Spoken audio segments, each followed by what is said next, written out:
唔知點解呢啲人好中意講生嚿叉燒好過生你，所以今日嚟做一嚿叉燒。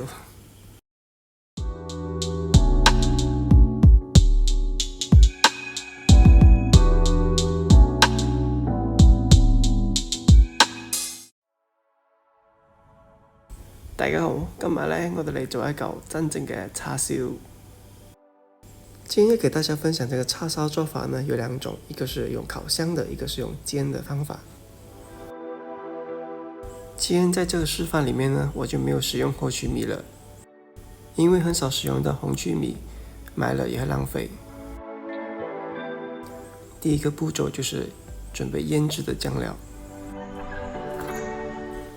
把蒜米剁碎。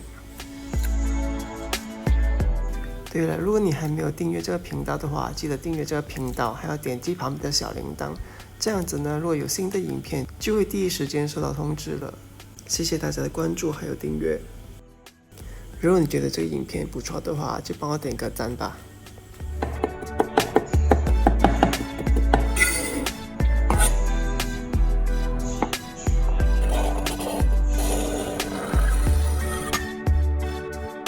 加入醬油或者是生抽，廣東話呢就叫做豉油或者係生抽。接下來就加入料酒或者是紹興酒，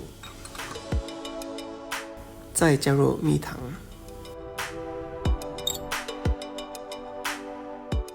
接下來加入五香粉還有胡椒粉。如果你不喜歡五香粉的味道，可以不放或者是減少分量。接下來加入白糖。然後加入蠔油或者是海鮮醬也是可以。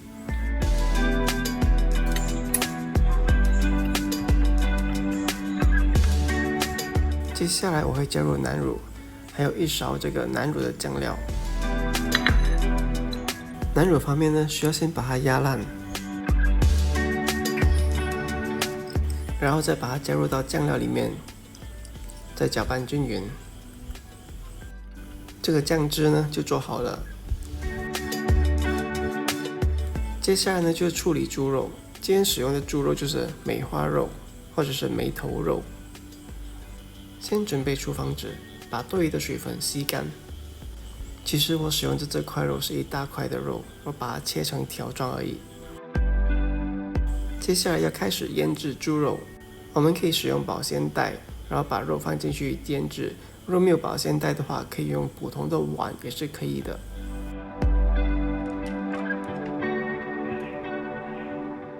把肉放進去之後呢，就把所有的醬料也倒進去，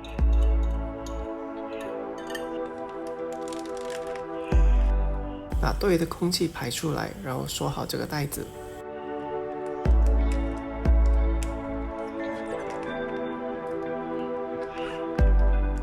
這個時候可以按壓一下，好讓這個醬料分布均勻。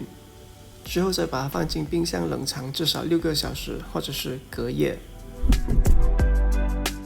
接下來我們使用第一個方法，就是用烤箱來烤這個叉燒。建議在烤盤上面鋪上一層錫箔紙，這樣能夠防止醬料滴在烤盤上，會非常難清洗的。烤箱在開始烘烤之前15分鐘呢，就要把它先預熱200度。肉方面也是要提前1個小時拿出來，讓它回到室溫。把剩餘的醬料倒在一個碗裡面，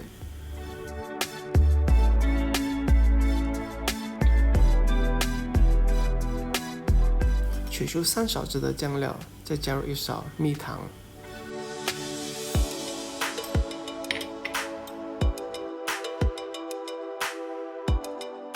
然後攪拌均勻。把肉放在一個架子上，把剛才加了蜜糖的醬料刷在這個肉表面。同樣的，兩面都必須要刷上這個醬料。然後放入烤箱中程，攝氏200度烤10分鐘。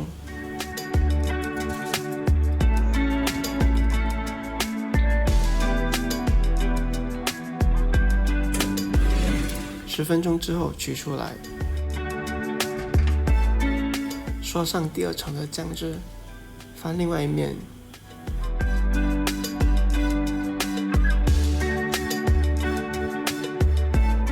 再送入烤箱烤10分钟。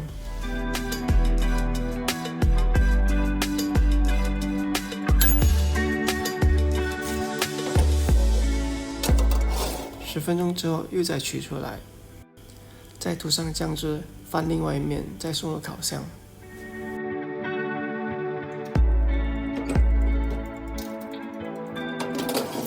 这次烘烤时间为5分钟。5分钟之后再取出来，再涂上最后一层酱汁，把肉翻过另外一面，进行最后一次烘烤，时间为5分钟。刷了4层酱汁，烤了30分钟，一个叉烧搞定。好了，接下来就是使用第二个方法，就是煎。还是把肉分成2块比较好。建议使用不粘锅，不然的话肉会很容易粘在锅底。开小火，把肉放在锅里面，煎1分钟。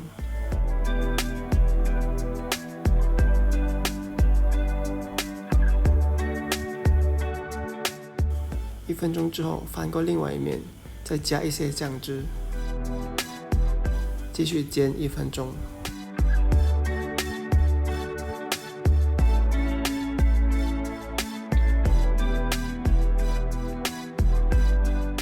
1分钟之后，再把肉翻过另外一面，加入一些酱汁，这次把盖子盖上，然后再煎1分钟。我们需要煎6次的1分钟，这是第3次了。然后再把锅盖打开，把肉翻另外一面，再加上一些酱汁。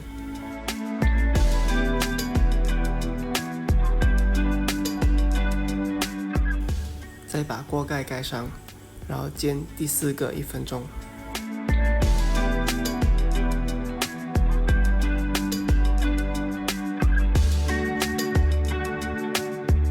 再把锅盖打开，然后把肉翻另外一面，再加入少许酱料。同样的把盖子盖上，然后煎第5次的1分钟。这样子呢，能够确保每一面的肉能够受热均匀。好了，再把锅盖打开，然后再把肉翻到另外一面。这个时候的酱汁已经是很多了，所以不需要再额外添加。同样的把锅盖盖上，再煎1分钟。好了，6次的1分钟已经过去了，现在开始收汁的过程。可以稍微的把火调高一点点，然后一直煮，煮到酱汁变成浓稠为止。之后就可以起锅了。都係一嚿叉燒。接下来我们要制作叉烧酱，把剩余的酱料过筛，除去蒜米。然后把酱料倒入锅中煮热即可。如果想要比较浓稠的叉烧酱，可以煮久一点。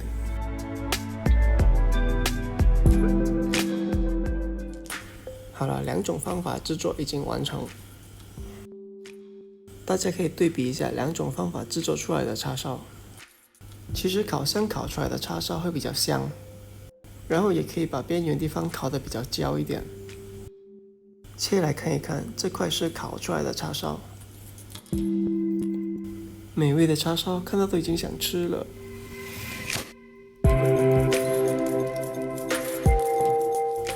接下来这一块是煎出来的叉烧，你们觉得哪一个做法比较好吃呢？